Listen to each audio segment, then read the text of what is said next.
Greeting lecturer and hello everyone. We are group 11. We present one part of chapter 3 Pioneer of Modern Teaching. Our presentation mainly focuses on the 11th pioneer, Mr. Paulo Freire. Our group have got three members, myself, Neang, Rangsai, and Rajane. Here is the table of content. For myself, I will present pioneer background and his principle. Before to jump up to the principle, I would like to introduce you briefly our philosopher background. This philosopher, his name is Paulo Freire.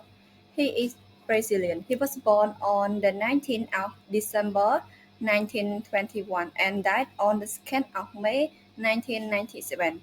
His philosophy named Liberation Pedagogy.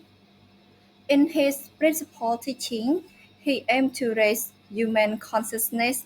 He teach people to resist what interfere their achievement by people must aware of social environment, political, economic condition, and contradiction that affect their life.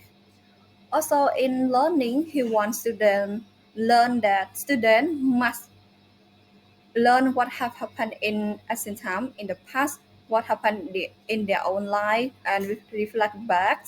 Also, the history, language, economic, social group, the differences between status or races, then absorb what they should learn and examine in their own criteria. He wants students aware that education should be include from real life practices and experiences and avoid those obstacles as different status, gender, races are not a big deal or big issues for their goal. So overall, this principle is to empower people to encourage them for their achievement. Now it's come to the end of my point. So Ramsay will present next part to you. Hey there, everyone. So, I'm the second presenter for this presentation, and I'm going to be taking the floor from the first presenter to present my point, which is about education and schooling. So, Freire argued that a school's curriculum and teaching methods can either force students to accept an official version of knowledge or encourage them to develop critical awareness, empowering them for self liberation. For instance, an official history that emphasizes the achievements of white males while downplaying contributions from women and minority groups create a misleading awareness. Education valuing a person based on wealth and viewing schooling as a ticket to success in an exploitative economic system lacks true humanity. Freire advocates for teachers not being neutral on social, political, and economic matters. Instead, he urges them to grasp the real power dynamics in schools and understand their students' conditions. Teachers in economically struggling areas, for example, should recognize the impact of poverty, limited access to healthcare and recreation, drug abuse, and gang violence on their students' lives. With this awareness, teachers can resist oppressive conditions and empower their students. According to Freire, genuine learning occurs through open and ongoing dialogue between teachers and students.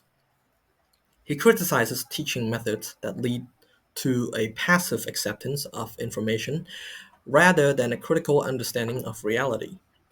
An example is teacher talk, where teachers transmit knowledge for students to memorize and recall later, a method he calls educational banking. Standardized tests like those in No Child Left Behind exemplify this banking model, reinforcing existing inequalities by categorizing students based on officially transmitted knowledge and isolated marginalized groups. And now we're moving on to the second point, which is about influence on educational practices today. So, Freire is highly regarded as an influential educational reformer. He focuses on changing education by shifting from simply transmitting information to helping individuals discover their identity and purpose in a world that should be more fair and just. He believed that teacher training should involve critical decisions about the social, economic, and political factors affecting schools. In the classroom, teachers should empower students to strive for social justice by raising awareness about the conditions that marginalize them and by their communities. Beyond education, Freire contributed to philosophy and history. Some, like Brazilian journalist Eduardo Galeano, criticized Freire's view on human nature, arguing that they were influenced by his personal background. It's important to recognize that Freire's educational theories are interconnected with his philosophical beliefs, and they may not be universally applicable as no one single approach fits everyone in psychological and education. And that is all from me, and I would like to give the floor to the next presenter. And thank you. So now let's move on to the next point, which is summaries and group reflections. As we wrap up our explorations of Paulo Freire, let's recap some key takeaways. Born in 1921 in Brazil, Freire became a pioneer in education, driven by his experience with poverty. His pedagogical approach, known as critical pedagogy, emphasized dialogues, critical thinking, and the co-constructions of knowledge between teachers and students. Departing from traditional banking educations, Ferres envisions a dynamic process where education becomes a tool for liberations and social change. His philosophy challenged the one-way street of education, advocating for inclusivity and recognizing the diverse experiences of learners. Today, Freire's influence persists, shaping education toward inclusivity, dynamic learning, and social consciousness. Our group reflects this influence, finding alignment with Freire's emphasis on dialogues, empowerment, and inclusivity in our own teaching philosophy. So now let's talk about our group reflections. As a group, we resonate with Freire's commitments to create a collaborative and interactive learning environments. His call for education to extend beyond formal schooling inspires us to bridge the gap between theories and practice in our teaching.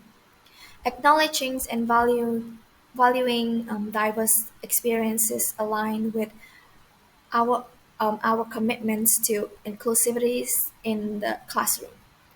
In a sense, Paulo Freire's ideas have shaped our group. Educational philosophies emphasizing dialogues, empowerment, and inclusivity.